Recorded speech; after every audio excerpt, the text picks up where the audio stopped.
আগুলছাড়ায় সনাতন ধর্মাবলম্বীদের রথযাত্রা উৎসব পালন। মোহাম্মদ শামীমুল ইসলাম শামীম, আগুলছাড়া থেকে।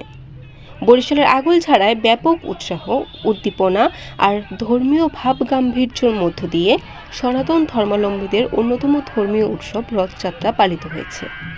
এ উপলক্ষে রোববার বিকেলে উপজেলার গৈলা ইউনিয়নের রথখোলা বাস স্ট্যান্ডে রথযাত্রা উৎসব পালিত হয়। সেখানে সরকারি বেসরকারি কর্মকর্তারা সহ বিভিন্ন শ্রেণী পেশার লোকজন উপস্থিত ছিলেন। গৈলা রথ খেলা থেকে গৈলা ইউনিয়ন পরিষদ পর্যন্ত রথ টেনে নিয়ে যান ভক্তরা।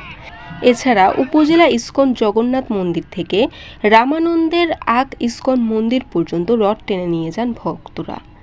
উপজেলা সদরে শ্রী শ্রী বিষ্ণু মন্দির থেকে হাজার হাজার সনাতন ধর্মাবলম্বী নারী পুরুষ জগন্নাথের প্রতিকৃত সহ পুণ্যের আশায় রথ টেনে ভেগাই হালদার পাবলিক একাডেমি মাঠে জড়ো হয় আনন্দ উল্লাস করেন।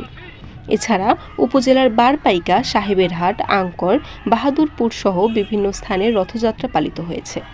রথ দেখা ও কলা বেচা প্রবাদ প্রবচন অনুযায়ী মাঠের মেলায় আগত লোকজন কেনাবেচা করে। এছাড়া উপজেলার রথবাড়ি নামক স্থানে রথযাত্রা উৎসব পালিত হয়েছে। এ উপলক্ষে বিভিন্ন স্থানে মেলা অনুষ্ঠিত হয়।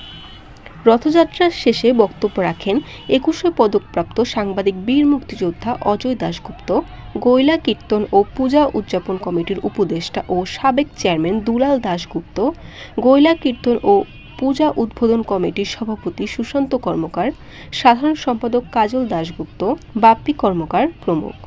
আগামী 9 জুলাই পালিত হবে উল্টো রথযাত্রা উৎসব। বরিশাল.নিউজ।